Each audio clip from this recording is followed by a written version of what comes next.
Good morning India. चलिए जानते हैं देश और दुनिया की तमाम 50 बड़ी खबरों को सिर्फ 5 मिनट में। अभी तक आपने इस चैनल को सब्सक्राइब नहीं किया है तो कर लीजिए और कमेंट बॉक्स में बताइए आप कहां से न्यूज देख रहे हैं। नहीं रहे पद्म विभूषण रतन टाटा। दादी ने परवरिश की, बारिश में भीगते परिवार को देखकर बनाई थी सबसे सस्ती कार।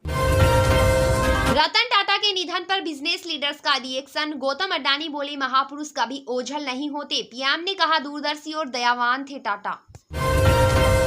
कम्युनिस्ट देश लाओस पहुंचे मोदी, बौद्ध भिक्षुओं ने किया स्वागत। रामायण देखी। आसियान समिट में कहा हम शांति प्रिय देश, 21वीं सदी हमारी है। मुंबई के वल्ली में हुआ रतन टाटा का अंतिम संस्कार। अंतिम संस्कार से पहले दिया गया गार्ड ऑफ ऑनर। कल रात 86 साल की उम्र में हुआ था निधन। रतन टाटा के बाद कौन संभालेगा टाटा की विरासत। छोटे भाई रिटायर्ड, सौतेले भाई नोएल बड़े दावेदार। उनके पास कई कंपनियों की हिस्सेदारी। रतन टाटा को भारत रत्न देने की मांग। महाराष्ट्र कैबिनेट में पास किया प्रस्ताव। हरियाणा सीएम की शपथ 15 अक्टूबर को संभव। अधिकारी तैयारियों में जुटे। पहले पीएम के विदेश दौरों की वजह से टाला। मंत्री पद की लॉबिंग शुरू।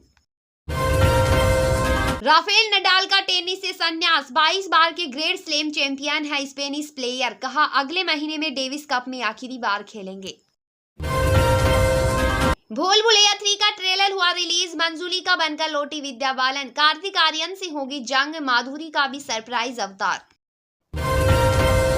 यूपी में एक रामनवमी की रहेगी छुट्टी। बंद रहेंगे स्कूल और सभी सरकारी दफ्तर। सीएम योगी ने किया सार्वजनिक अवकाश का ऐलान। हिज्ब उत तहरीर पर एमएचए ने लगाया बैन। सरकार ने घोषित किया आतंकी संगठन। एमपी में मंदिर पर बिजली गिरने से शिवलिंग खंडित। छत्तीसगढ़ में एक की मौत। आज 13 राज्यों में बारिश का अलर्ट।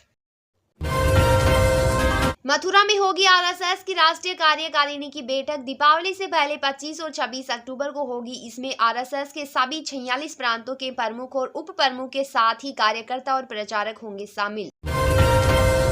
लाओस में प्रधानमंत्री नरेंद्र मोदी ने 21वें आसियान में भारत शिखर सम्मेलन के अवसर पर जापान के नवनिर्वाचित प्रधानमंत्री शिगेरू इशिबा के साथ की द्विपक्षीय बैठक। प्रधानमंत्री नरेंद्र मोदी ने कहा मेरा मानना है कि 21वीं सदी इंडिया और आसियान देशों की सदी है। आज जब दुनिया के कई हिस्सों में संघर्ष और तनाव की स्थिति है, भारत और आसियान की मित्रता, संवाद और सहयोग बहुत महत्वपूर्ण है। रतन टाटा के निधन पर पूर्व राष्ट्रपति रामनाथ कोविंद ने कहा वो सादगी और विनम्रता के प्रतीक थे। उनकी सोच बहुत अच्छी थी। वो सबको कहते थे कि अगर उद्योग लगाना है या व्यापार करना है तो सबसे पहले राष्ट्र हित आपका होना चाहिए। अमेरिका से टकराया सदी का सबसे खतरनाक तूफान मिल्टन। 3 घंटे में हुई 3 महीनों की बारिश। बाढ़ की चपेट में 20 लाख लोग। सेंसेक्स 144 अंक की तेजी के साथ 81,611 पर बंद। निफ्टी भी 16 अंक चढ़ा। फार्मा सेक्टर में सबसे ज्यादा 2.1% की गिरावट रही। ईरान पर पलटवार की तैयारी में इजराइल। नेतन्याहू ने 30 मिनट की बाइडेन से बात। रक्षा मंत्री बोले ऐसा हमला होगा ईरान समझ नहीं पाएगा। राहुल गांधी हरियाणा चुनाव में हार से नाराज। बोले नेताओं का इंटरेस्ट पार्टी से ऊपर रहा। फैक्ट फाइंडिंग कमेटी हार की वजह पता करेगी। हरियाणा में बीजेपी संकट में थी। महीने भर में बदला माहौल। आरएसएस ने रूठे वर्कर्स को मनाया। वोटिंग से 10 घंटे पहले तक एक्टिव रहा। उमर अब्दुल्ला दूसरी बार जम्मू कश्मीर के सीएम बनेंगे। विधायकों ने नेता चुना। कल दावा पेश करेंगे। 13 या 14 अक्टूबर को शपथ ग्रहण। देश के 11 लाख बच्चे बाल विवाह के खतरे में। यूपी में इन बच्चों की संख्या 5 लाख से ज्यादा। एनसीपीसीआर ने 2023 और 24 का डेटा किया जारी।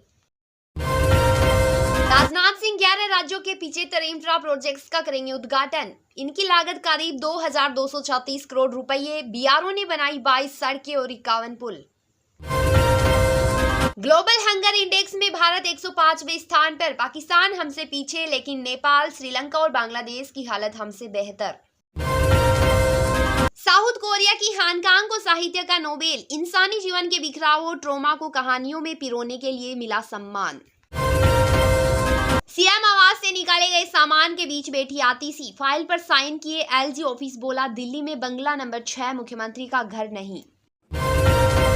Kolkata doctor rape murder case, डॉक्टरों की भूख हड़ताल का 5वां दिन, सरकार से मीटिंग बेनतीजा। मुर्शिदाबाद के दुर्गा पंडाल में पूर्व प्रिंसिपल को दिखाया महिषासुर। जनवरी 2025 के बाद जनगणना शुरू हो सकेगी, सीमाएं सील करने की रोक हटी, 31 दिसंबर तक राज्य बॉर्डर बदल सकते हैं।